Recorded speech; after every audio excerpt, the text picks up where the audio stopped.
إلى حضرة النبي المصطفى صلى الله عليه وسلم خصوصا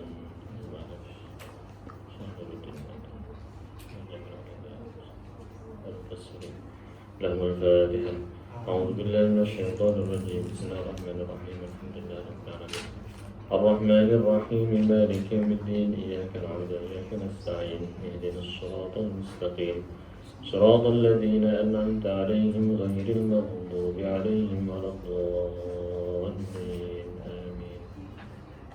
Pada pertemuan pertama kemarin kita sudah membahas tentang muqaddimah dan juga biografi mu'allif, dan insyaallah kita pada kesempatan kali ini atau part 2 ini kita akan membahas fasal pertama dari kitab ini, yaitu tentang ta'rif daripada ulumul Quran.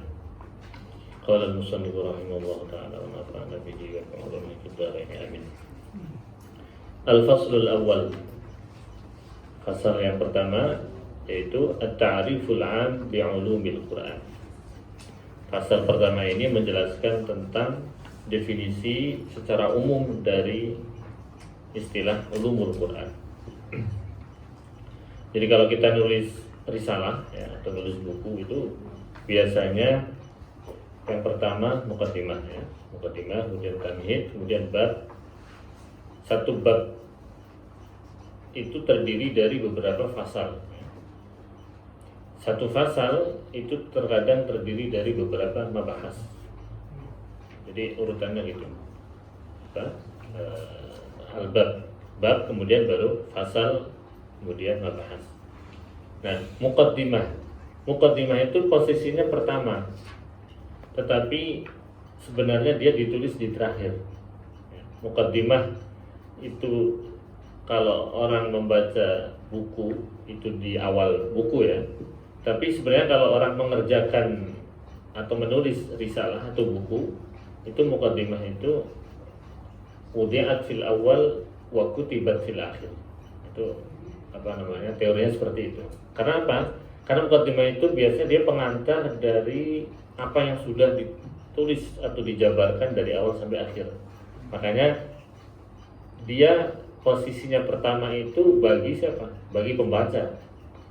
Tapi bagi penulis tidak. Bagi penulis muqaddimah itu terletak pada akhir dari risalah atau buku yang ditulis oleh penulis itu. Makanya membaca muqaddimah itu penting, karena itu seperti pintu utama untuk masuk ya. Sebelum masuk kamar-kamar ruang rumah TC kan kita masuk bab roisi dulu kan, nggak mungkin langsung mencorot lewat jendela. Kecuali kalau maling ya, tapi insyaallah ini nggak ada malingnya. Al-faslul awal at-ta'riful 'am bi ulumil Quran. Fasal pertama ini akan membahas tentang definisi secara umum dari apa itu ulumul Quran. Ya. Hada ta'bir ulumul Quran, hada ta'bir ulumul Quran yadullu lughatan ala anwa'il ulum allati tattasilu bil Qur'anil Karim. Jadi takbir atau istilah ulumul Quran ini kan terdiri dari dua kata ya, susunan idhofah, ulum al-Quran. Ulum jamak dari ilmun, Al-Quran ya. Al-Quran yang di sini maksudnya adalah kitab yang diturunkan kepada Nabi Muhammad Sallallahu Alaihi Wasallam. Jadi kalau kata Al-Quran itu lebih spesifik ya. Kalau Al-Quran berarti konotasinya kitab suci yang diturunkan kepada Nabi Muhammad Sallallahu Alaihi Wasallam. Tapi kalau kata kitab itu konotasinya bisa umum. Kita bisa menyebut Al-Quran sebagai Al-Kitab. Dalilnya banyak ya. Dzalikal kitabu la raiba fihi. Al-murad bil kitab huna Al-Quran. Bisa. Atau banyak sekali kata-kata kitab. Kitabun anzalnahu ilaika mubarakun. Kitab di sini adalah Al-Quran. Tetapi terkadang bagi orang awam, ketika kita mengatakan misalnya Mas Ilham ceramah gitu kan, disebutkan dalam Alkitab ya. Orang awam dikiranya Injil gitu kan. Ini Ustadz dari Kairo motifnya Injil gitu. Padahal secara lughatan benar. Al-Quran pun disebut apa? Alkitab. Dan itu nas ya. Maksudnya di Quran pun nama lain dari Al-Quran itu sendiri adalah Alkitab. Tapi bagi orang awam dikiranya Injil gitu kan. Nah, padahal motif dari Injil juga nggak masalah ketika yang disampaikan tidak bertentangan dengan wahyu terakhir, wahyunya yang diturunkan kepada Nabi Muhammad Sallallahu Alaihi Wasallam. Karena Al-Quran itu kan sifatnya musaddiqun lima baina yadayhi, atau menjadi pembenar bagi kitab-kitab sebelumnya, sebelum kitab-kitab yang diturunkan sebelum Al-Quran. Jadi takbir dari ulumul Quran secara bahasa ya dulu lughatan ala anwa'il ulum allati tattasilu bil Qur'anil Karim. Secara bahasa istilah ulumul Quran itu menunjukkan bermacam-macam ilmu yang di situ berhubungan atau memiliki korelasi dengan Al-Quran. Ya, bisa dari fikihnya, bisa dari aspek akidahnya, bisa dari aspek akhlaknya, bisa dari sisi-sisi yang lain. Wa hakadha kana yusta'malu fi 'ushuril mutaqaddimin. Fayuradu bihi 'ulumun tu'khadhu min al-Qur'ani min 'ulumi syar'i. Nah, dan itu dipakai dalam masa para mutaqaddimin ya, di fase para mutaqaddimin itu ulumul Quran dimaknai atau dipahami sebagai ilmu-ilmu yang diambil dari Al-Quran ya. Karena Al-Quran itu adalah sumber ilmu, maka semua ilmu yang diambil dari Al-Quran maka bisa disebut sebagai ulumul Quran, itu secara lughatan. Seperti apa saja, kal aqidati atau al-fiqhi atau al-akhlaqi. Jadi pembahasan tentang akidah itu menurut para mufassir di dalam Al-Quran itu sepertiga ya, minimal sepertiga dari pembahasan yang ada di dalam Al-Quran itu adalah berisi tentang akidah. Makanya ada dalam sebuah riwayat yang menjelaskan bahwa surah Al-Ikhlas ya, qul huwallahu ahad, Allahus samad, lam yalid wa lam yulad wa lam yakul lahu kufuwan ahad, itu disebutkan sebagai thuluthul Quran, sepertiga Al-Quran. Makanya dalam sebuah riwayat pun ada cerita menarik gitu ya, mungkin bisa dikoreksi ya, itu hadisnya sahih atau dhaif atau lainnya. Tapi yang menariknya kalau bagi santri ya, karena kalau dia statusnya bukan kiai yang atau ustadz yang hafal Quran kan biasanya sebutannya kiai kulhu gitu ya. Jadi setiap ngimamin baca surah Al-Ikhlas gitu. Tapi fadilahnya besar itu. Yang pertama, tidak membuat makmum emosi. Karena membaca ayat terlalu panjang itu tidak selamanya maslahah. Mentang-mentang dia hafiz, suaranya bagus, dipanjangin terus gitu kan. Ya, jadi kata Nabi itu kalau jadi imam itu yang moderat lah, setengah-setengah. Harus bisa menyesuaikan kapan panjang, kapan pendek gitu. Tapi jangan terlalu panjang, jangan terlalu pendek juga. Jangan setiap imamin bacanya qaf terus ruku gitu kan. Ya, kayak santri-santri kalau taraweh itu kan, tarawehnya di kamar masing-masing cepet-cepetan gitu. Jadi pada waktu itu ada semacam challenge ya kalau bahasa sekarang. Siapa yang bisa menghatamkan Al-Quran dalam malam ini gitu kan? Nah, ada sebagian yang mengatakan bahwa di situ termasuk ada Sayyidina Ali dan sahabat-sahabat yang lain. Ya, sahabat-sahabat yang lain itu berlomba-lomba membaca Al-Quran dari awal, dari Al-Fatihah sampai An-Nas. Kemudian Sayyidina Ali atau lainnya dalam beberapa riwayat itu dikatakan beliau cuma membaca kelihatan tidur ya. Yang lain terus gitu kan, biasanya beliau tidur. Nah, pas sudah fajar ditanyain siapa yang sudah selesai duluan gitu kan. Dia Sayyidina Ali menjawab, nah, saya sudah selesai duluan gitu kan. Yang lain pada kaget, mau kita lihat dia tidur bagaimana mengantarkan Al-Quran. Kemudian saya sudah membaca Al-Ikhlas 3 kali gitu. Nah, itu ada itu dibahas juga di dalam, bukan cerita fiksi ya, tapi ada dibahas coba dirujuk di sebagian tafsir seperti tafsir Al-Alusi itu juga dibahas. Nah,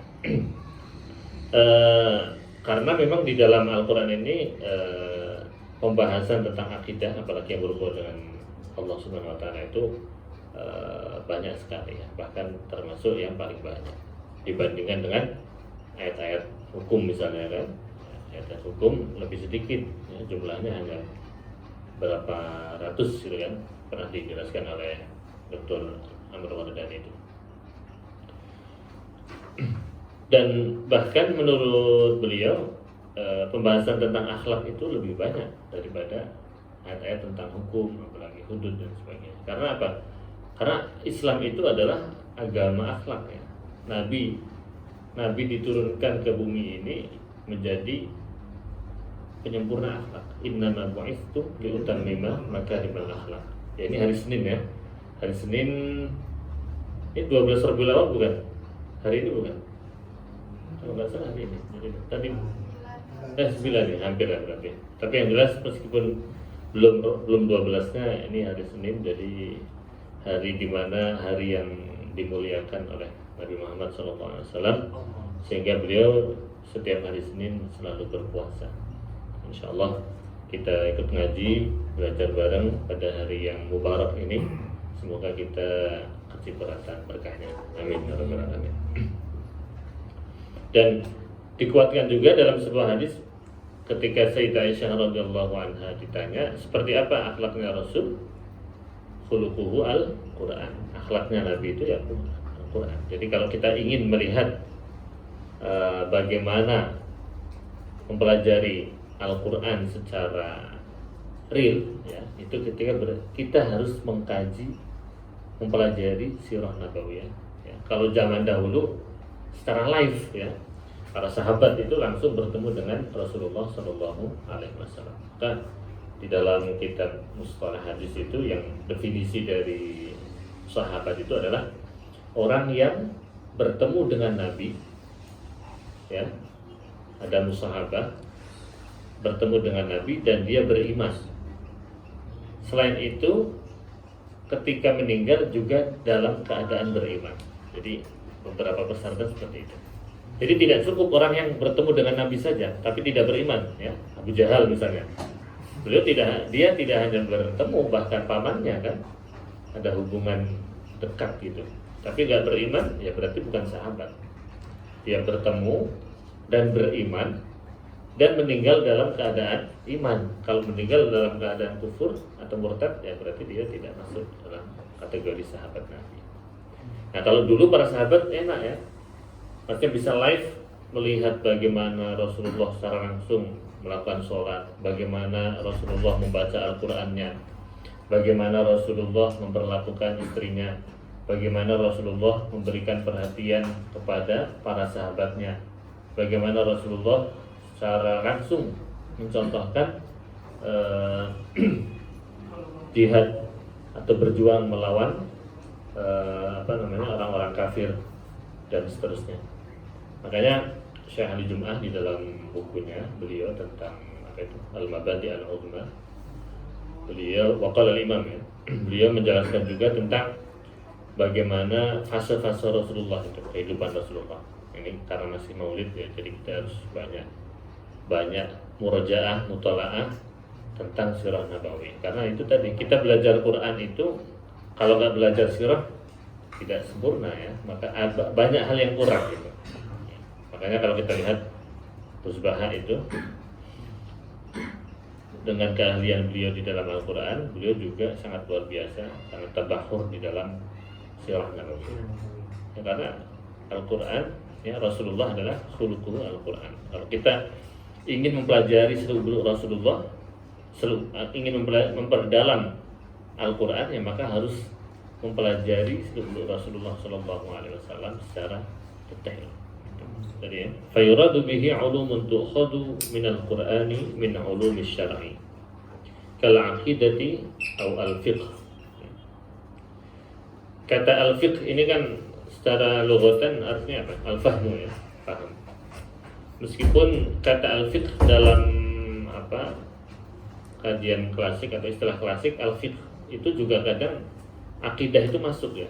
Salah satu contoh misalnya karya Imam Abu Hanifah, Al-Fiqhul Akbar. Itu kan kajian ilmu kalam itu sebenarnya. bukan fikih yang dalam makna kontemporer ya, lebih kepada kajian-kajian yang bersifat ubudiyah, muamalat ya, seperti fikih sholat, fikih zakat dan seterusnya. Tapi kata al-fiqh itu terkadang dalam istilah klasik itu mencakup juga ilmu akidah. Kal aqidati au al-fiqh au al-akhlaq. Tadi disebutkan bahwa Nabi Muhammad SAW itu diutus oleh Allah Subhanahu wa taala itu untuk menyempurnakan akhlak. Au minal ma'arifi al-'ammati haula al-insan ya, atau pengetahuan-pengetahuan yang membahas tentang manusia. Kalau kita mentadabburi awal dari surah Ar-Rahman misalnya, itu disebutkan Bismillahirrahmanirrahim, Ar-Rahman 'allamal Qur'an khalaqal insan 'allamahu al-bayan. 'Allamahul bayan. Di ayat ini dijelaskan ya, di awal surah Ar-Rahman itu dijelaskan Ar-Rahmanu 'allamal Qur'an. Saya masih ingat ini waktu itu belajar sama Profesor Dr. Ibrahim Khalifah ya, di Tamidi 2 waktu itu. Kebetulan muqarrarnya ini tafsir surah Ar-Rahman. Jadi khalaqal insan ya, khalaqal insan. Ar-Rahmanu 'allamal Qur'an. Ya, apa tadi ya? Ar-Rahmanu 'allamal Qur'an, khalaqal insana 'allamahul bayan. Jadi antara ayat 1 dan ayat 2 ya, dan ayat seterusnya itu beliau menyimpulkan bahwa apa? Tujuan manusia diciptakan ya, khalaqal insan. Tujuan manusia diciptakan ke dunia ini salah satunya adalah tujuan pentingnya adalah supaya manusia itu belajar atau diajarkan Al-Qur'an. Jadi wahyu yang diturunkan lewat Nabi Muhammad SAW ya, dan untuk kita semua tentunya sebagai umat beliau, supaya apa? Kita hidup ini ya, khuliqal insan li ajli ta'limil Qur'an, ta'allumil Qur'an ya, ta'lim at-ta'allum. Jadi kita diciptakan di dunia ini supaya belajar Al-Qur'an. Itu salah satu kesimpulan dari muqaddimah atau awal-awal dari surah Ar-Rahman itu. Nah, dari situ maka kita sebagai manusia, sebagai umat Nabi Muhammad SAW, maka harus memiliki support, memiliki termotivasi untuk belajar Al-Quran ya. Mendalami Al-Quran itu bukan berarti harus yang fakultas usuluddin jurusan tafsir, enggak. Itu pemahaman yang perlu diluruskan gitu ya. Coba kita lihat, ada nggak ulama-ulama terdahulu yang mereka ahli dalam ilmu kalam, ahli dalam ilmu fikih, ahli dalam usul fikih, nggak ngerti Quran? Ada nggak? Nggak ada. Ya sekarang aja nih yang katanya doktor dalam bidang ekonomi Islam misalnya, ditanya tentang Al-Quran nggak paham. Nah, ini kan sekarang aja, artinya orang karena takhususnya atau disiplin ilmu tertentu sehingga seolah-olah yang lain itu nggak penting atau nggak perlu dipelajari. Itu sebenarnya kurang tepat. Ya memang kita ada keterbatasan kemampuan akal, kemampuan waktu dan seterusnya ya. Tetapi bukan berarti kita nggak mempelajari. Takhusus kita apapun ya, di lughah ya, atau di fikih atau di sastra atau di kedokteran, ya, apalagi di Azhar, salah satu ikon di Azhar kan tidak bisa dijauhkan dari yang namanya Al-Quran ya, baik itu secara hafalan ataupun pemahaman ya, dan juga tentunya pengamalan. Nah, jadi dan topik tentang manusia itu sangat luas dijabarkan atau dibahas dalam Al-Quran. Ya, sejak Nabi Adam ya, dari kisah Nabi Adam ya, kemudian para nabi. Jadi makanya di dalam ulumul Quran ada pembahasan tentang qasasul Quran, kisah-kisah yang disajikan atau dijelaskan di dalam Al-Quran.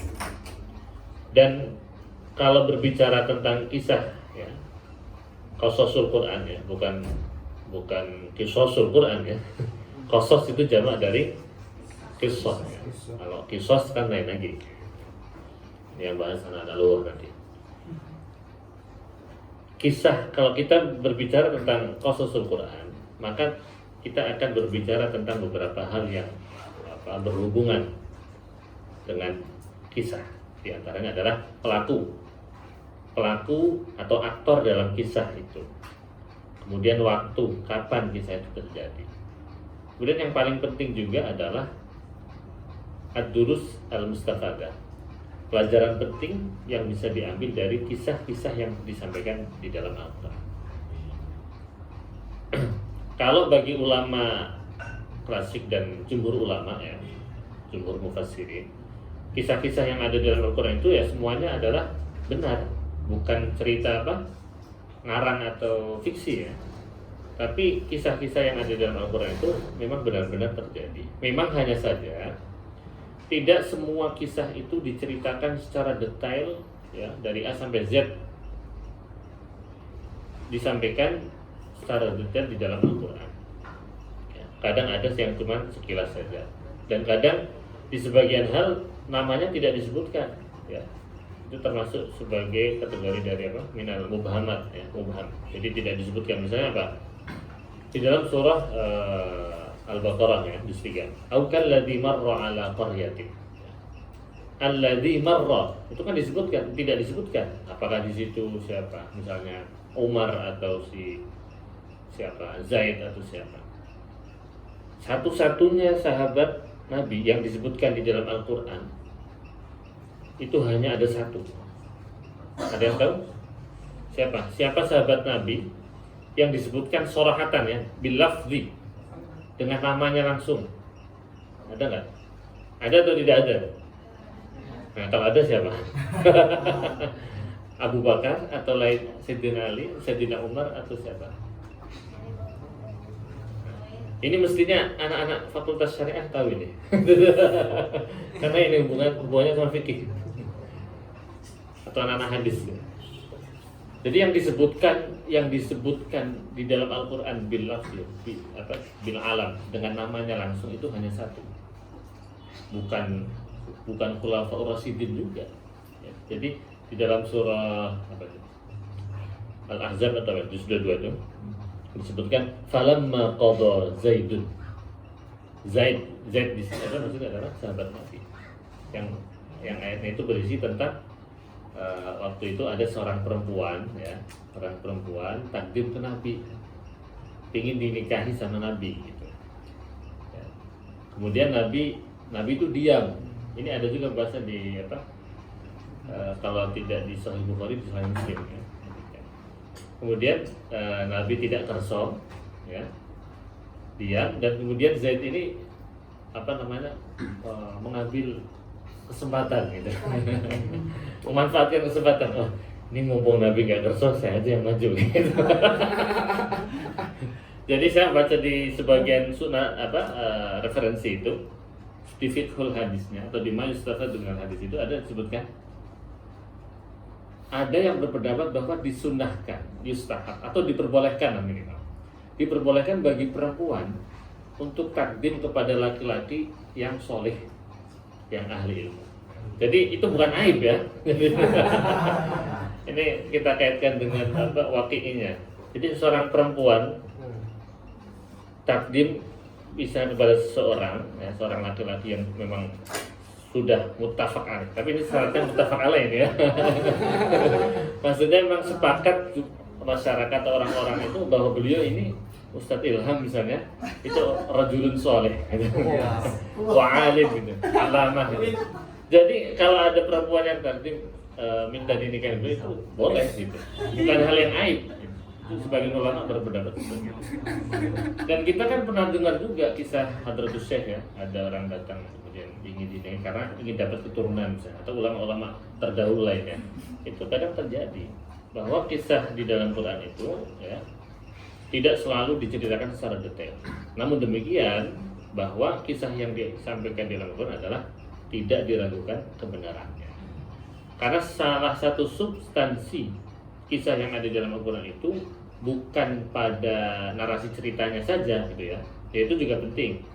Tapi substansi pokoknya bukan hanya itu gitu. Tapi sejauh mana para pembaca Al-Quran itu kita semua mampu meneladani atau mengambil ibrah atau pelajaran dari kisah-kisah yang disampaikan di Al-Quran. Kan banyak sekali ya, ada yang bercerita tentang para nabi, para rasul, ada yang bercerita tentang orang soleh seperti tokoh siapa? Luqman ya, Luqmanul Hakim, atau Sayyidah Maryam misalnya.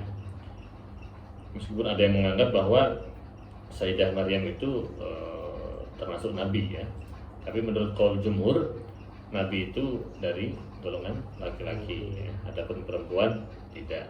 Tapi ada sebagian kecil yang berpendapat bahwa Sayyidah Maryam termasuk nabi. Dan ulama yang berpendapat bahwa Sayyidah Maryam adalah bukan nabi, salah satu istidlalnya adalah wa ummuhu siddiqah. Dalam Al-Quran disebutkan beliau itu levelnya bukan nabi tapi siddiqah. Siddiqah itu selevel dengan kalau kita baca di kitab Ihya Ulumuddin misalnya, itu menempatkan seperti Sayyidina Abu Bakar itu minas siddiqin. Di level siddiq itu kekasih Allah ya, tapi di bawah nabi. Ya wali tapi tingkatannya udah di bawah nabi, tidak sembarang wali. Wali kan juga tingkatannya kan. Jadi kalau kullu nabiyyin waliyun ya, setiap nabi itu pasti wali. Walaisa bil aks. Tapi tidak semua wali adalah nabi. Itu rumusannya seperti itu ya. Jadi Sayyidah Aisyah itu adalah termasuk siddiqah ya, jadi wali, kekasih Allah. Nah, kembali kepada kisah tadi, bahwa yang terpenting adalah bagaimana kita mampu maksimal mengambil ibrah atau pelajaran-pelajaran dari kisah yang disampaikan di dalam Al-Quran. Pasti kalau kita tadabburi dengan mendalam, kita akan banyak mengambil ibrah atau pelajaran-pelajaran penting dalam setiap kisah yang disampaikan di dalam Al-Quran. Banyak buku-buku yang bahas tentang khusus qasasul Quran. Au minal ma'arifil 'ammah haulal insan ya. Tadi sudah dijelaskan bahwa Al-Quran itu diturunkan ya, dan kemudian manusia itu diciptakan. Salah satu tujuan pentingnya dan dalam surah Ar-Rahman itu disebut adalah karena manusia diciptakan untuk diajarkan Al-Quran. Karena dengan Al-Quran itu maka mereka bisa keluar dari kegelapan ya, minal zulumati ilan nur. Au minal ma'arifil 'ammati haulal insani wal kauni wat tabi'ah. Di Al-Quran itu membahas tentang apa yang berhubungan dengan manusia, dengan alam semesta. Kemudian wat tabi'ah. Tabi'ah itu kalau dalam istilah filsafat itu ada tabi'ah. Dalam istilah filsafat itu biasanya memakai kata al-maddah ya. Al-maddah itu artinya adalah tabi'ah. Tabi'ah di sini bukan tabiat manusia ya, bukan. Al-maddah. Kemudian lawannya adalah ma wara al-maddah atau metafisika. Jadi hal-hal yang gaib gitu. Nah, biasanya santri tebereng itu senang sama yang gaib-gaib. Sebagian. Karena kalau guyonannya di pondok kan banyak santri yang suka ke makam itu. Kemarin kan disebutkan sama Kiai Mustain ya. Kalau senang ke makam nanti bisa jadi dukun gitu. Itu guyonan aja gitu. Artinya beliau ngasih support jangan hanya rajin ke makamnya saja, tapi harus rajin belajar juga, dua-duanya gitu. Rajin ke makam juga penting ya, kalau orang-orang sufi ya, harus. Jadi dua-duanya penting. Insya Allah kalau rajin belajar, rajin ziarah ke makam-makam aulia para ulama, insya Allah juga tambah berkah. Jadi wat tabi'ah. Jadi Al-Quran membahas tentang hal-hal yang al-maddah, hal-hal yang bisa diindra. Ya, kita bisa melihat laut, bisa melihat daratan, bisa melihat barang-barang. Pokoknya semua barang yang bisa diindra itu al-maddah. Ya. Kemudian lawannya adalah ma wara'al maddah atau metafisika, di luar jangkauan indera itu, yang di dalam bahasa Al-Quran kadang menggunakan kata al-ghaib ya. Makanya salah satu rukun iman itu adalah alladzina yu'minuna bil ghaib. Jadi tidak semua yang tidak bisa diindra itu berarti tidak ada ya. Jadi tidak benar juga anggapan sebagian orang yang hanya mengandalkan rasional saja ya, rasio atau logika saja. Karena jangkauan akal, jangkauan indera kita, panca indera kita itu terbatas. Kita di sini kemudian ada sesuatu yang di luar sekretariat atau rumah ini ya, dan kita tidak melihat, apakah berarti sesuatu itu tidak ada? Kan tidak ya. Karena jangkauan kita yang terbatas, kemampuan kita yang terbatas ya. Tapi keterbatasan itu bukan berarti menafikan sesuatu yang ada ya, itu pembahasan misalkan أو من المعارف العامة حول الإنسان والكون والطبيعة والنبات والسماء والأفلاك. Al-Quran juga membahas tentang tumbuh-tumbuhan, tentang langit dan benda-benda langit lainnya. Jadi kalau dalam kajian Al-Quran kita kenal juga dengan tafsir ijaz ilmi ya. Biasanya membahas tentang temuan-temuan modern yang dikaitkan dengan ayat-ayat Al-Quran gitu kan. Meskipun di tafsir-tafsir klasik juga ada yang bahas dan ada yang tidak terlalu banyak dibahas. Kalau misalnya di tafsir siapa? Karyanya Al-Imam Fakhruddin Ar-Razi ya, tafsir Al-Kabir. Tafsir Fakhruddin Ar-Razi itu kalau ayat-ayat yang berhubungan dengan alam semesta itu beliau biasanya bahas secara luas, tawasus. Begitu juga yang berhubungan dengan ilmu kalam atau filsafat itu beliau membahas secara panjang lebar. Jadi para mufassir itu ketika menafsiri Al-Quran itu tergantung pertama tergantung niat ya. Yang kedua tergantung sejauh mana keilmuan beliau itu, tabahurnya di aspek apa gitu. Kenapa saya katakan tadi tergantung niat juga? Iya. Misalnya nih, tafsir Jalalain. Tafsir Jalalain itu ditulis oleh dua imam. Siapa saja? Al-Imam Jalaluddin Al-Mahalli dan Al-Imam Jalaluddin Asyuti. Jadi Imam Jalaluddin Al-Mahalli ini guru dari Syekh Imam Jalaluddin Asyuti.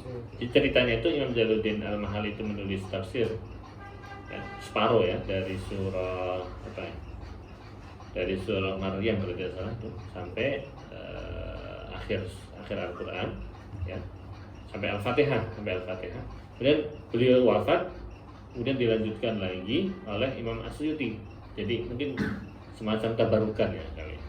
Jadi ulama-ulama dulu itu kan kenapa udah ditulis, kemudian murid-muridnya atau ulama yang datang sesudahnya itu mensyarah.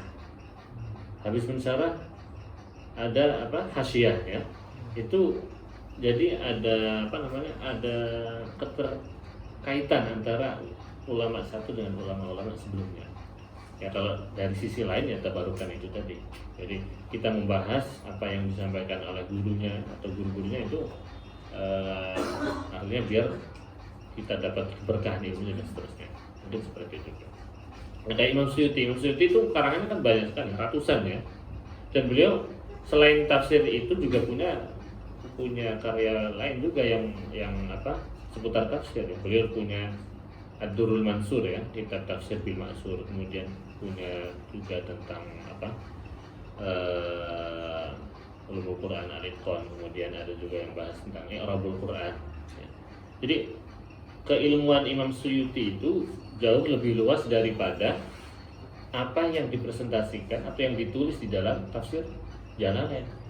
Nah, makanya karena beliau itu menyesuaikan apa yang sudah ditulis oleh tafsir Imam Jalaluddin Al-Mahalli, maka melanjutkannya dengan model penulisan yang sederhana ya.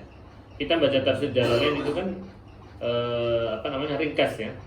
dibanding dengan tafsir-tafsir yang lain ya. Meskipun kalau membacanya dengan Hasyiatul Jamal al-Jalalain ya nanti pembahasannya udah dakik, sudah mendalam, karena Hasyiatul Jamal beliau membahas mengembangkan dari apa yang dijelaskan oleh Al-Imamain itu dari banyak referensi tambahan lainnya gitu. Dan yang kedua tadi saya sampaikan juga bahwa para mufassir itu menafsiri Al-Quran sesuai dengan beberapa fan atau sebagian fan keilmuan yang memang benar-benar menguasai. Misalnya tafsir Al-Muhit ya, Al-Bahrul Muhit karyanya Imam Abu Hayyan ya, beliau seorang mufassir dan ahli lughah dari Andalus dan mazhabnya Zahiri, dan beliau pernah singgah juga di Mesir ya. Jadi Mesir itu memang negara peradaban ilmu, khususnya Kairo. Jadi kalau kita ngelihat sejarah ya, itu banyak ilmuwan atau ulama yang dari berbagai negara, dan mereka ya, saya mengatakan seolah-olah atau ya, dalam tanda kutip ya, seolah-olah mereka kalau sudah benar-benar bisa mustakhir di Kairo atau di Mesir, artinya kealimannya itu diakui di Kairo, itu baru lulus ujian istilahnya gitu. Itu banyak ya, seperti misalnya tadi yang saya sebut Imam Abu Hayyan yang menulis Al-Bahrul Muhit ya. Kemudian Imam Syafi'i juga kan ya, Imam Syafi'i yang lahir di Gaza, kemudian sempat di Yaman, sempat di Makkah, sempat di Madinah, ke Mesir juga ya kan. Dan Imam siapa? Imam Ibnu Malik ya, Sahibul Alfiyah juga pernah singgah di sini. Kemudian juga ahli qiraat Imam Syatibi. Beliau juga yang aslinya adalah Andalus. Jadi beberapa ulama Andalus itu yang akhirnya minimal singgah di sini dalam beberapa fatrah ya, pernah mengajar di sini atau bahkan sampai meninggal di sini seperti Imam Syatibi ya. Itu adalah satu contoh. Jadi Kairo ini memang luar biasa, memang benar-benar penakluk gitu ya. Kalau orang sudah bisa masyhur di Kairo, ulama-ulama terdahulu itu, maka keilmuannya memang tidak diragukan lagi. Makanya insya Allah semoga saja kita bisa dapat ilmu ketularan ilmu itu para beliau. Amin. Kama yuradu bi ulumil Qur'ani lughatan, sebagaimana dimaksud ya bahwa ulumul Quran secara bahasa tadi sudah disinggung sedikit ya di atas. Ulumun tahtimu ma'ani al-Qur'ani mubasyaratan. Jadi ilmu yang digunakan atau untuk membahas makna-makna Al-Quran secara langsung. Jadi semua ilmu yang digunakan untuk mengkaji kandungan Al-Quran itu secara lughatan atau secara bahasa, maka bisa disebut sebagai ulumul Quran. Wa tuwassilu ilaiha ya. Dan ilmu-ilmu yang bisa mengantarkan kepada mengkaji atau mengupas isinya Al-Quran. Au taduru haulahu, atau yang berputar pada sekitar itu, misalnya mengkaji tentang lughah ya, mengkaji tentang bahasa nahwu, sorof, balaghah. Itu kan salah satu tujuannya supaya kita bisa memahami Al-Quran. Karena pendekatan nahwu dan pendekatan balaghah berbeda ya. Misalnya contoh kata misalnya di dalam Al-Quran wa ilaihil masir, atau iyyaka na'budu wa iyyaka nasta'in. Kenapa didahulukan wa ilaihi, tidak al-masir ilaihi? Atau dalam ayat lain wa 'alallahi falyatawakkalul mutawakkilun ya. Kenapa didahulukan jar majrurnya dulu daripada yang lain gitu? Nah, kalau di secara nahwu kan bahas dari aspek i'rabnya, dari aspek kalimat dohirnya ya, kalau manusia berarti dilihat badannya lah gitu. Tapi kalau dari si balaghah dia akan melihat makna yang terkandung di balik itu apa gitu. Ketika menggunakan redaksi iyyaka na'budu wa iyyaka nasta'in, ya, tidak menggunakan na'budu iyyaka. Artinya kalau iyyaka na'budu hanya ada kata hanya kepada Engkau ya Allah kami menyembah, dan hanya kepada Engkau kami minta pertolongan. Wa ilaihil masir, dan hanya kepada Allah lah tempat kembali, ya. Bukan kepada yang lain, apalagi baru kepada calon, ya. Jadi tambah galau biasanya. Karena ada hakikatnya, coba kita ada masalah banyak itu, kita larinya ke siapa? Ujung-ujungnya larinya kemana? Ya, kembali kepada Allah. Misalnya kita udah kaya banget kan, udah kaya, punya semua lah yang kita inginkan, tiba-tiba bangkrut gitu kan, karena ditipu atau apa, usahanya tidak sukses misalnya, naudzubillah, tiba-tiba nggak punya, dia pasti dalam hatinya, ya, akan mengakui bahwa awalnya memang tidak ada, saya nggak punya awalnya, kemudian pernah punya dan hilang lagi. Nah, itulah dunia. Kullu man 'alaihi fan, kullu syai'in halikun illa wajhah. Ya. Yang sekarang kinyis-kinyis, ganteng-ganteng, gagah-gagah, ya. 30 tahun lagi kan udah enggak cantik lagi. Udah hilang kecantikan, udah hilang ketampanannya. Ya, karena fana. Nah, kalau orang sadar bahwa asal sesuatu, ya, selain Allah itu tidak ada kemudian ada, ya, maka dia akan lebih legowo. Makanya segala sesuatu, ya kita kembalikan kepada Allah. Ada kebaikan itu juga sumbernya dari Allah, ya. Ketika misalnya terjadi musibah dan sebagainya, kita pun kembali hanya kepada Allah, meminta kepada Allah. Adapun yang lain adalah sifatnya adalah perantara, ya. Itu contoh, ya, contoh. Au taduru haulahu au tustamaddu minhu. Tustamaddu itu bisa bermakna hasala alaihi atau wa akhadahu, ya. Atau segala sesuatu yang bisa diambil, ya, atau dikaji dari Al-Quran. Nah, itu berarti masuk kategori ulumul Quran. Fayadkhulu tahta hadha ta'biri bihadha al-isti'mali al-lughawi al-thani ulumun katsiratun dakhmah, ya. Maka ketika menggunakan pendekatan ini, ya, maka akan bisa masuk banyak sekali berbagai macam disiplin ilmu. Seperti apa saja, ya. Mithlu ilmu tafsir wa ilmu al-qira'at wa ilmu rasm al-uthmani wa ilmu i'jaz al-Quran, ya, seperti ilmu tafsir. Tafsir, ya, tafsir secara bahasa artinya adalah at-tabyin, ya, menjelaskan. Makanya mufassir itu, ya, berarti orang yang menjelaskan Al-Quran. Ilmu tafsir, ya, berarti ilmu tentang bagaimana metode menjelaskan Al-Quran, atau sering dengan istilah lain juga dengan manahijul mufassirin, ya, atau manahijul tafsir. Ada tafsir bil ra'yi, ada tafsir bil ma'thur, ya. Tafsir bil ma'thur itu lebih kepada menafsirkan Al-Quran dengan pendekatan hadis-hadis. Hadis-hadis itu bisa langsung hadis marfu, ya. Hadis marfu berarti yang langsung bersumber dari Nabi, ya. Ma'udhifa ila Nabi sallallahu alaihi wasallam min qaulin aw taqririn aw fi'lin aw taqririn. Atau hadis mauquf. Hadis mauquf berarti yang disandarkan kepada siapa? Sahabat, ya. Atau hadis maqtu', ya, yang disandarkan kepada para tabi'in.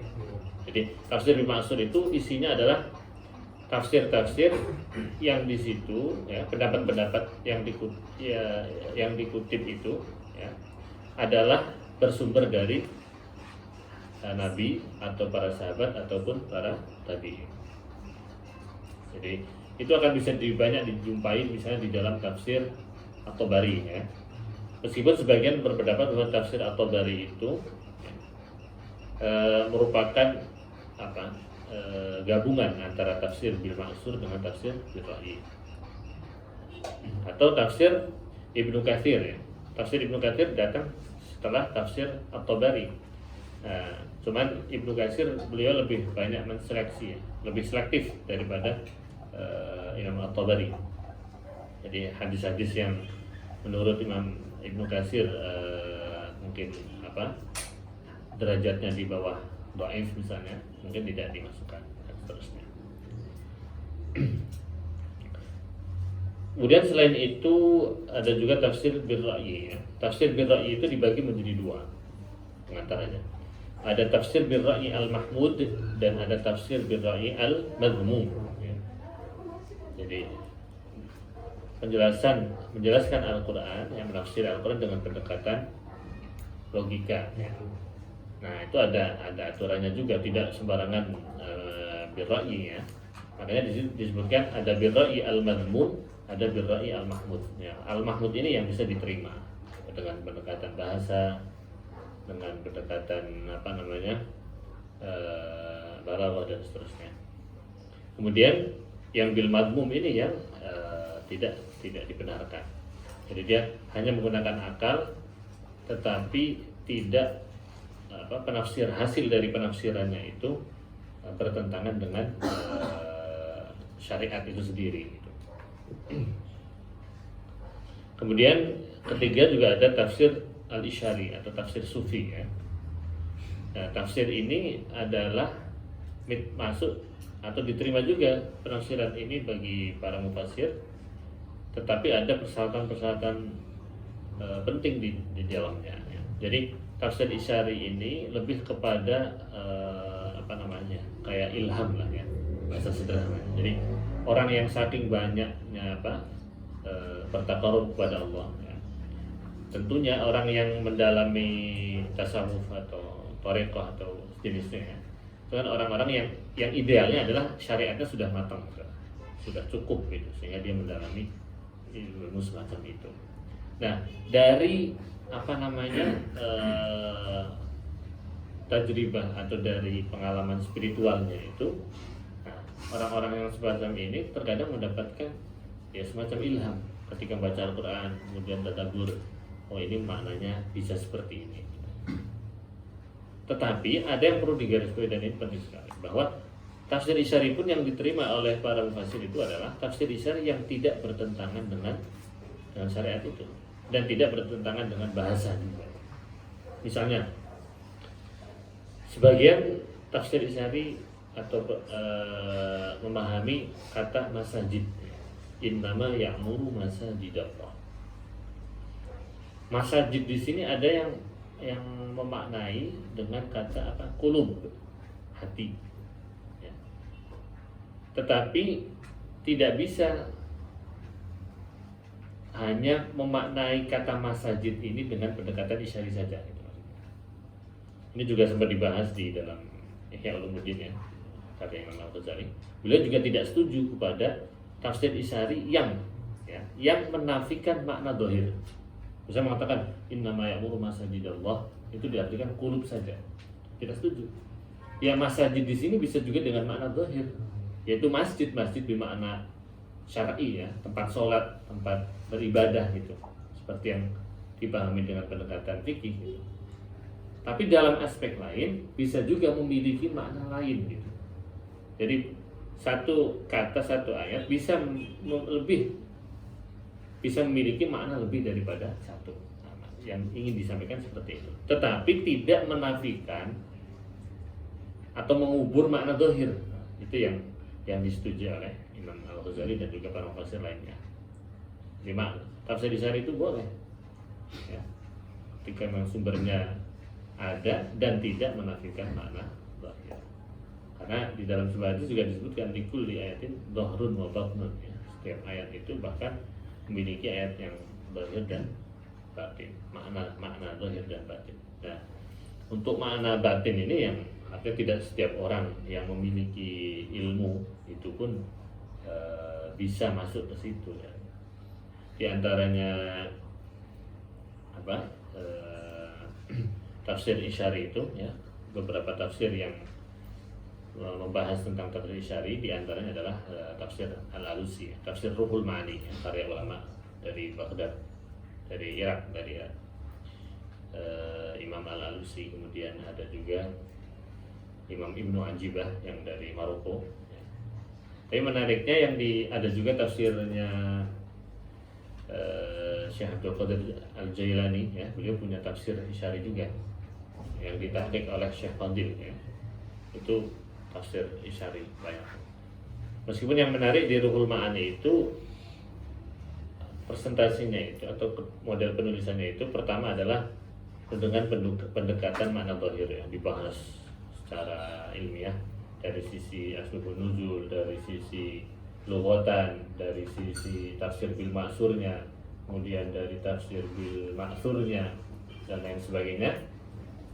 Bahkan kalau membahas tentang lughah itu waduh panjang sekali ya. Jadi teman-teman yang di lughah mungkin harus baca juga tafsirul ma'ani. Dan di antara dua tafsir, banyak tafsir ya, tapi di antara sebagian tafsir yang banyak, yang cukup banyak dikaji oleh kawan-kawan dari lughah itu di antaranya ya tafsir Ruhul Ma'ani dan tafsir Tahrir wa Tanwir miliknya Ibnu Asyur. Tahrir wa Tanwir itu banyak dibuat bahan risalah, termasuk di Azhar juga. Itu diantara kitab-kitab tafsir. Kemudian, baru yang di Ruhul Ma'ani itu setelah membahas tentang pendekatan makna zahir itu, terakhir wa min babil isyarah. Nah, sebagian dari tafsir-tafsir sufi atau tafsir-tafsir isyari itu terdapat di dalam ayat ini. Ayat ini menurut imam siapa misalnya. Itu jadi kita terbuka luas itu, jadi tidak hanya terpercaya atau i'timad dalam makna batin saja, atau tidak hanya i'timad kepada makna zahir saja, tapi dua-duanya terbuka. Karena memang ada ilmu-ilmu yang tidak bisa dipahami langsung sorahatan gitu kan. Ilmu tafsir wa ilmu qiraat. Nah, kembali ke laptop. Ilmu qiraat. Karena mukhatabnya bujangan, jadi saya harus sesuaiin ini. Meskipun saya sudah cukup berumur ya. Tapi kalau kumpul sama teman-teman jadi merasa lebih muda lagi. Ilmu qiraat. Ilmu qiraat itu apa? Ilmu qiraat. Qiraat itu jamak dari apa? Qiraah. Sekarang apa bedanya qiraah sama Quran? Mal farqu bainal qiraah wal Quran? Atau sama? Ya, sebagian berpendapat bahwa kalau Al-Quran itu dia mencakup semua hal ya, maksudnya satu untuk semua gitu ya. Ya, wahyu yang diturunkan kepada Al-Quran itu Al-Quran. Tapi kalau qiraat dia lebih spesifik. Qiraat itu ada yang memahami kaifiyah, caranya, kaifiyah, cara membaca wahyu, cara membaca Al-Quran, itulah disebut sebagai ilmu qiraat. Ya, karena memang pada realitanya ilmu qiraat itu yang membahas tentang gimana kita baca Al-Quran menurut riwayat siapa ya. Kita baca Al-Quran pakai qiraat apa gitu kan. Nah, qiraat yang mutawatirah itu ada 10 imam ya, qiraat sab'ah itu Imam Nafi', Imam Ibnu Katsir ya, Imam Hamzah, Imam Ali Al-Kisai dan seterusnya ya, yang 10. Jadi qiraat mutawatir itu 10 ya, bukan 7 saja ya, tapi yang lebih pendapat yang lebih mu'tamad ya, pendapat jumhur itu adalah qiraat asyra. Jadi tidak tepat kalau mengatakan qiraat mutawatir itu hanya yang 7 saja, tapi yang benar adalah qiraat asyra. Yang qiraat mutawatir ini yang sah untuk dibaca ketika sholat. Selain itu juga ada qiraat syadah. Qiraat syadah itu dia tidak boleh dibaca ketika sholat. Misalnya qiraat syadah, contohnya apa? Di dalam qiraat itu ada dua hal. Ya, ini sekilas ya. Ada namanya usul, ada namanya farsh. Kalau usul itu dia lebih kepada kaidah paten. Ya, misalnya di dalam misalnya Imam Hafiz itu membaca Majais berapa rakaat gitu kan. Ada yang 4, ada yang 2 gitu. Kalau imam-imam yang lain hanya 4 rakaat misalnya. Atau ada yang membaca nakal itu kayak misalnya qiraatnya Warash, wabil akhirah dibaca wabila nakal itu. Atau membaca saktah misalnya, adabun alim ya. Menurut Hafiz kan nggak ada saktah di situ, tapi ada sebagian qiraat lain yang membaca saktah di situ. Di tanwin ketemu hamzah dibaca saktah. Atau misalnya ada yang membaca imalah ya, waktuha jadi waktuhe dan seterusnya. Itu contoh-contoh daripada usul ya. Alaihim dibaca alaihimu. Nah, ada misalnya hamzah ketemu hamzah, ada yang baca tashil, ada yang baca idkhalul alif bainahuma dan seterusnya. Itu masuk kategori apa? Kaidah-kaidah yang pasti. Ada juga farsh ya. Farsh itu dia perbedaan kalimat ya. Perbedaan membaca dalam satu kalimat. Misalnya di dalam surah Al-Fatihah. Ar-Rahmanir Rahim, Maliki Yaumiddin ya. Sebagian imam membaca Maliki Yaumiddin ya, tidak panjang. Ada yang Maliki, ada yang Maliki. Nah, itu sama-sama qiraah mutawatirah. Ada juga qiraah syadzah yang membaca bukan Maliki, bukan juga Maliki, tapi Malaka. Ada itu di qiraah syadzah. Ini bisa dicek. Nah, itu yang seperti itu yang nggak boleh untuk sholat. Tapi yang sesuai dengan apa namanya, yang sesuai dengan qiraah mutawatirah boleh. Menurut para fuqaha seperti itu. Jadi qiraat itu, ilmu qiraat adalah ilmu yang untuk tata cara membaca Al-Quran ya. Tidak sekedar tajwid ya. Tajwid itu kan tingkatan dasar banget itu ya. Meskipun dasar juga banyak yang ini apa kurang ihtimam gitu. Jadi jangan sampai kita semua jadi dokter atau jadi orang alim ya, tapi ketika suruh imamin baca Qurannya kerepotan, itu jadi aib ya, jadi kurang sempurna. Makanya meskipun minimal tajwid ya, tajwid secara umum ya, atau Fathul Atfal atau Jazari atau tajwid yang dikarang oleh ulama Indonesia ya, itu harus dikuasai dasarnya. Tidak harus sampai qiraat lah gitu kan, karena kalau sampai qiraat mungkin butuh waktu dan konsentrasi yang lebih ya. Nah, apalagi sambil banyak ngegame susah itu. Harus konsen gitu kan. Karena levelnya butuh tahapan ya. Orang sampai qiraat harus binadornya bagus. Hafal Quran 30 juz ya. Meskipun sebagian tidak mensyaratkan harus 30 juz ya. Karena sebagian kawan-kawan juga belajar qiraat kayak orang-orang dari Malaysia, Thailand itu yang ngaji di Syekh Nabil dan masyayikh yang lain itu binador ya. Nah, itu juga bagus untuk asar bin nafis lah daripada nggak belajar. Nah, tapi itu kan butuh waktu yang continue ya dan serius gitu meskipun binador. Nah, kalau bisa seperti itu bagus saja gitu, afdal itu kan. Nanti dari teman-teman TC banyak yang ahli qiraat misalnya kan. Amin. Tapi minimal ya di tajwid itu, minimal tajwid karena ketika imamin atau baca Quran ya minimal nanti ngajar anaknya lah ya. Itu benar baca Qurannya gitu. Apalagi alumni Azhar kan. Kata saya siapa? Saya Tantawi laisa azhariyan man lam yahfadzil Quran. Ini bukan, jangan dimaknai secara hakiki ya. Nanti jadi baper gitu kan. Tapi dimaknai secara tasjih, ditasjih. Emang pada dasarnya tradisi Azhari itu dari zaman dulu itu ya para hafizul Quran, para hafizul Quran. Jadi jangan jadikan baper tapi tasjih gitu ya. Nah, bagi yang belum ngafalin, berarti saya harus termotivasi. Minimal kalau belum bisa ngafalin ya beberapa juz lah. 5 juz atau 10 juz tapi mungkin gitu kan. Nah, kalau 4 juz aja lancar ya minimal bacanya yang bagus lah ya gitu. Nanti murajaah sama teman-teman dari MT.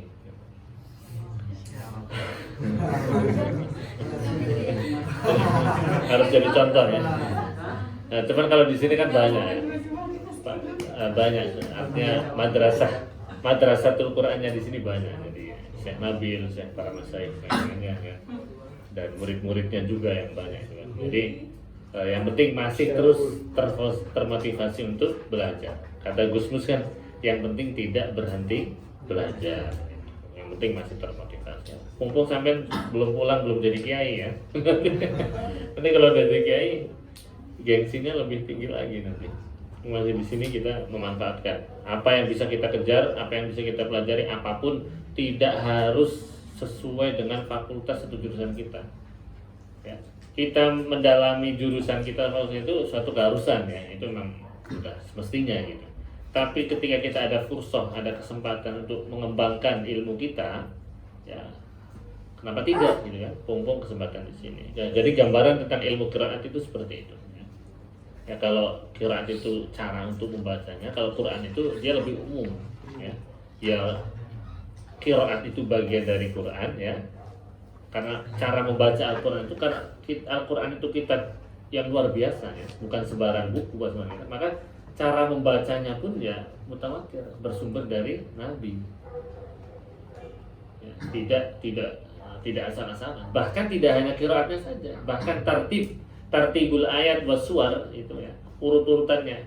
Jadi ada perbedaan antara tartibun nuzul dengan tartibul qiraat. Kalau tartibun nuzul itu sesuai dengan riwayat.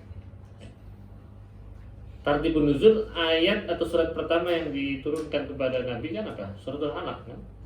Ayat 1 sampai 5. Tapi kenapa itu tidak ditaruh sebelum Al-Fatihah? Ya, itu yang bedakan tartibun nuzul dengan tartib al-qiraat.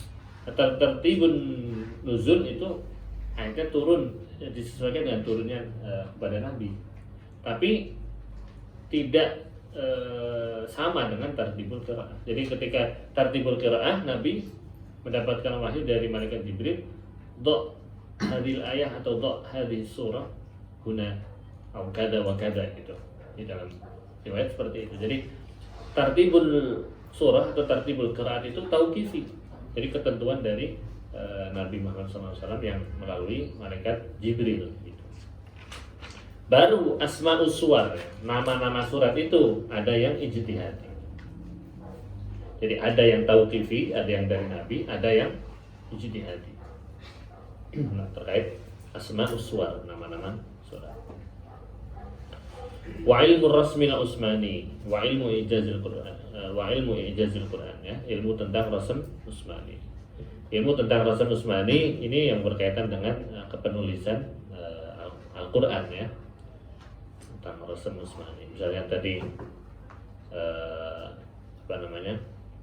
nulis Maliki atau dan yang lain sebagainya, itu bahwa di situ terkadang berhubungan dengan qiraat juga gitu. Kemudian wa ilmu ijazil Quran ya, ilmu tentang ijazul Quran, wa ilmu i'rabil Quran, ya, ilmu tentang i'rab Al-Quran ya. Salah satu kitab i'rabul Quran yang recommended itu kitab i'rabul Quran karya Al-Imam As-Samin Al-Halabi ya. Itu beliau ulama Syria dan itu i'rabnya dakik sekali. Jadi pembahasan tentang lughah itu dibahas, misalnya inda ulama il-basriyin hakada, inda ulama kufiyin hakada. Jadi bahwa di situ ada pembahasan tentang qiraatnya ulama Kufah atau ulama Basrah, begitu juga dalam lughah ya. Madhab Basriyin seperti ini, madhab Kufiyin seperti ini ya, itu dibahas secara detail banget di apa namanya di kitabnya Imam As-Samin Al-Halabi. Ada juga i'rabul Quran yang at-tibyan fi i'rabil Quran atau apa ya, ada apa namanya, itu lebih ringkas pembahasannya ya. Kita belajar i'rabul Quran juga penting ya, karena itu berhubungan dengan makna atau tafsir dari ayat yang kita baca atau kita bahas. Misalnya nih, ketika kita membaca fawailul lil musallin alladzina hum an shalatihim sahun ya. Kalau dari segi i'rab alladzina hum an shalatihim itu jadi apa itu? Fawailul lil musallin alladzina hum, masih berhubungan enggak dengan ayat sebelumnya? Masih kan? Karena nggak mungkin fawailul musallin, maka celakalah orang-orang yang sholat. Mau sholat kok celopong. Apalagi orang yang nggak sholat ya. Makanya orang sholat yang seperti apa? Gitu kan jadi badal ya. Alladzina hum an sholatihim sahun. Ya, orang sholat yang lalai gitu. Bukan semua orang sholat gitu. Orang-orang sholatnya orang-orang munafik misalnya. Wa hum kusala. Ya. wa idza qamu ila sholati qamu kusala, atau sholatnya itu riya, yuraunan nas, ya, itu kan bisa dihubungkan dengan hal yang semacam itu kalau tahu i'rab. Atau misalnya qad aflahal mu'minun,